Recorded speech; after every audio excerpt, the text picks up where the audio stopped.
Hello, this is Alistair for this photography news starter video for the new year. Yes, hello and welcome to this new starter video where I play a video game and just talk over it about things. I know it's not the most original concept out there, but I'm trying it. Anyway, today the game we're playing is Need for Speed Underground 2. If you have not played this game, you are missing out, my friend. I have the Xbox original version here, because we have to call it the Xbox original now. Thank you, Microsoft, with your Xbox One. But yes, this is the only version I own, because otherwise we'll be playing the PC version if I own that. And yeah. But today we're going to be talking about 2016, a year in review. Now, there are several things we have to talk about here. Namely, celebrity deaths and poor political decisions. But first things first, we'll get on celebrity deaths because that's a bit of an easier topic to talk about. Now, unless you've been under a particularly large rock this year, a lot of celebrities have died, ranging from David Bowie and Motorhead, I believe, to Carrie Fisher and George Michael, and Carrie Fisher's mother. Which, the only thing that surprised me about Carrie Fisher's mother's death was the fact that she's still alive, because I thought Carrie Fisher's like 70 odd or something now, well, was 70 odd or something, so it sort of surprised me that her mother was still alive, but yeah. Anyway, all these celebrities dying this year is for one simple reason, and that's because we have a lot more of them now. That's the simple reason. Like, back in like the 20s and stuff, we had hardly any. We only had a handful, but now we've got loads of them. And I mean loads, because you can't go anywhere on the internet without hearing hide or tail of at least one. No matter what profession they're in or system they're in, that makes them a celebrity. But yeah, and that's the reason, because there's so many of them. Majority of them nowadays are famous because they're famous, but yeah, that's the reason why they're dead. Because when I did first hear about these celebrities dying like David Bowie and Carrie Fisher and stuff, it never really struck me as odd, because to me celebrities are just people. And unless I'm sort of like a close friend or family, I'm not really going to get worked up over it. So, yeah. Because I was a bit put off, if you know what I mean. Sort of a bit antsy about it. I was a bit, you know. And yeah, it sort of made me upset for a little bit, but at the end of the day I realised, you know, it's really not going to affect me that much, and so I just, you know, didn't bother having these emotions. Well, I did bother having emotions, but you know what I mean, I just didn't bother moping over it, because it really didn't involve me. Because you shouldn't, because that's more for their families and stuff. Because when David Bowie died, a lot annoyed me like to high heaven, because all these people were writing on like Facebook and everything, you know, David Bowie was great, he was an amazing band. I mean, he made lovely music and did a nice Dance Magic Dance, but you know, the man's died. Let the family have a few days of peace before you start writing on walls. And I know you're sort of, you know, trying to remember the right man, and it's lovely that you are, you know, writing stuff on his wall, but you know, just be a bit more conscientious. Oh, I blew a full of nitros before I went. But you know, be a bit more conscientious towards it, because you know, give the family a few days of rest to let them cope with the grievance before they have to deal with the public, because they will have to deal with the public or something, because he's a public figure. Because I'm not saying you shouldn't, you know, post on your Facebook wall and grieve and stuff, but just be careful about it, because the family needs some rest from the public before you do that. Yeah, that went over, and that's probably gonna pretty much make me and man dead. But yeah, next on to something that I'm talking about, but it's the terrorist bombings of Paris this year. Now, this affected me in several ways. It was pretty much the first major bombing that I'm aware of in my own memory. Yes, I am aware of things like 9/11 and the 7/7 bombings, what happened over here. But I am aware of those, but I don't have memories of those, even though I was alive at the time, because I was born by then, because I was born in '97, and I was alive at the time when both of those happened. I don't have any memories of either event, and so this was the first one that I have a memory of, and yeah, I was a bit scared, because when I first heard the news, I was angry for the first couple of days, and well, I went on a bit of a rant on Twitter. It was a private account, not my public account, because I couldn't be bothered to switch over to my public account. But yeah, and after the first few days, I then became sort of scared of what was going to happen next, because I wasn't sure. And that's what they're trying to incite these terrorists. They're trying to incite fear into us and stuff. But, you know, I was scared for like a month or two after the attack. And, yeah. Because I thought, you know, what if they come to my town? Because I live in a place where there's a highly public event annually. I'm not going to say what it is in case you know, turn up or something. But there's a pretty large public event annually, and it would make quite a nice terrorist target. And I was worried, you know, will they target that this year? Turns out they didn't. But, yeah. And that's what worried me, because obviously my college is just down the road from where that event happens. And obviously I was scared there. Well, not at the college, but you know what I mean. I was scared that if I was at the college at that time, the bomb was going to go off and all sorts. And this is truly the first, you know, terrorist bombing I have in living memory. And I did feel scared for about a month or two, but then it sort of calmed down, and I was all right, because I realised, you know, that's what they want. They want to antagonise us. They want to make us fear them, and yeah, that's what they want us to do. So I realised that, and I just sort of calmed down from it. Yeah, now we can't talk about 2016 without noticing the quite massive elephant in the room, and that is Donald Trump.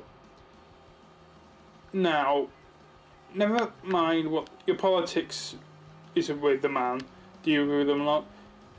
The first thing is that got me angry about this election was Democrats and stuff, was what the Hillary people were. They were praising the fact that they stopped his people, voters and stuff, from voicing their opinion. You know, they literally celebrated the fact that, you know, they went off and stopped, you know, dump rallies and all this thing, and they go, we're protecting democracy. No, that's not democracy. Democracy is letting someone's voice be heard. You're not letting their voices be heard. Now, I don't agree with their politics, but at least I will listen to them, because that's how we live in polite society. That's how we work here in polite society. And yeah, because also other thing that made me think was that video of that cable truck worker, whatever his name was, because I saw it on the Philip DeFranco show, and what he basically said in that was, you know, I'm not. He said he's a Trump voter, something about welfare state, which I don't agree with. But the one thing I do agree with him is, he said, if Hillary won, I would accept it. Basically, that's not a direct quote, but that's what he said, essentially.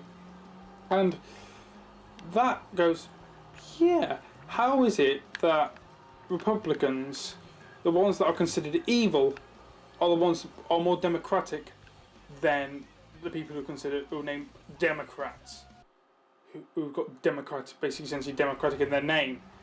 How is that even possible, is the question. But what really gets me wound up in this question in this election, in this year's election, was the candidates, because the candidates were pretty much evil. Because Hillary wanted to tax everything or something apparently, and she wanted to end GM crops, which I'm totally for GM crops and things. Whereas Trump just didn't care. All he wanted to do was release tax laws for himself, which he's been doing for years anyway, without the help of the government. but he wanted to release tax laws for himself so he wouldn't have to pay tax and things. But Hillary wanted to go to war, you know. She wanted to go and just, like, basically put a no-fly zone over Iraq and stuff, which is like, yeah, no, because I'm anti-military. I'm not very military. I do not like the military at all. I understand it for self-defense, but, you know, if you're going off to go and invade an island, then no.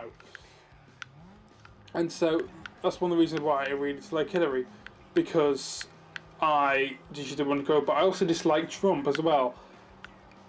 And it's pretty much the lesser of two evils. Personally, if I had to choose between Trump or Hillary, I'd probably go Hillary. Because at least then I'd know the big businesses weren't getting off scot-free when it comes to taxes.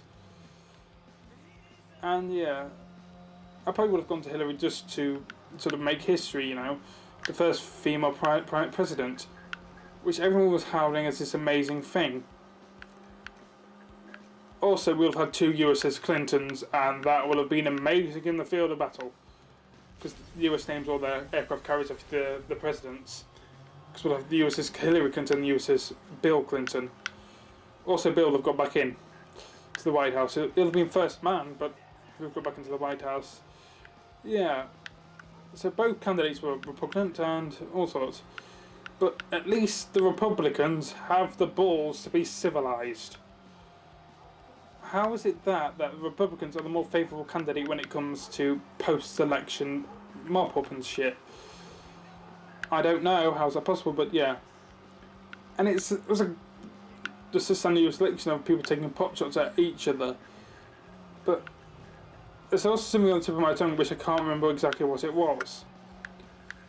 I cannot remember for the life of me what that was. And yeah. Well, as I can't remember what it was, and it'll come to me as soon as this video ends. Yeah. But I cannot for the life of me remember what that thing was. I cannot remember. Was it something to... Oh, that was it. My theories on why Hillary didn't get in. Yeah, that was it. Now, I have 3 theories why Hillary didn't get in. One, because Bill had already been in, and people wanted to change. 2, emails. Even though I know she'd been cleared, but they still kept persisting on emails and stuff, so emails. And the elephant in the room. I'm not gonna like saying this, but because she's a woman. Now, even though I would love to think that was not a part of this election, the fact that Hillary didn't get in, I have a reluctant feeling that it played in it, that it at least played in it, in her non-election. So, yeah, I have a feeling.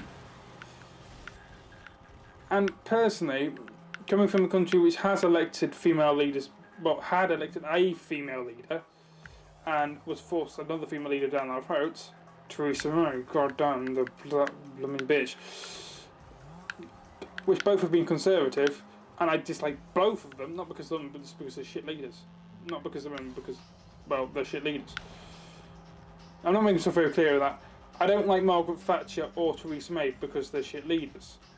I don't mind the fact that they're women, that's fine by me, but the fact that Theresa May and Margaret Thatcher are shit leaders is why I don't like them. And yeah, coming from a country that's elected that pretty much at this point in time, both the heads of state, the Queen and the Prime Minister, are female, it's odd, because over here we've also had a sort of Donald Trump moment with Brexit. And yeah, I'm not going to get into that cat of the fish because that's still sore over here. People are still going over it. But yeah, female leaders are fine because Angela Merkel's proved that. Because she, from what I've seen, she's not a good leader. You know, apparently she likes Midsomer Murders. Never seen Midsomer Murders, but apparently she likes it. She gets it dubbed in German. You know, and I think from what the way Germany is doing right now, it looks fine. And I think she's a good leader. Because she's a good leader, not because she's a woman, because she's a good leader. Now, this is another thing that I'll get into another video, is having to stress certain words when you're talking about certain groups of people. I'll get that into another video because I don't like doing it, but I'll get that into another video because I'll probably cut you by the time. But yeah, so this year has been really shit. Pretty much as everyone else has said, from poor political decisions to basically every celebrity dying apart from a handful, and some idiots doing some idiotic things, i.e. electing Donald Trump and blowing up the Eiffel Tower or something. But yeah, now just to be clear, I'm not against women leaders, alright? I'm not even joking at this point. I'm not against women leaders, because I know someone's going to take this wrong, but I am not against women leaders because my previous conversation about it was just then a few minutes ago was a bit clear.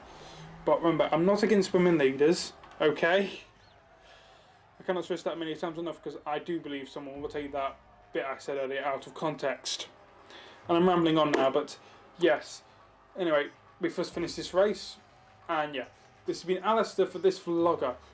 Thank you for watching this video and listening to my voice treacherously voice my words in a sentence that could be too easily taken out of context. And yeah, anyway, it's been Alistair for this vlogger.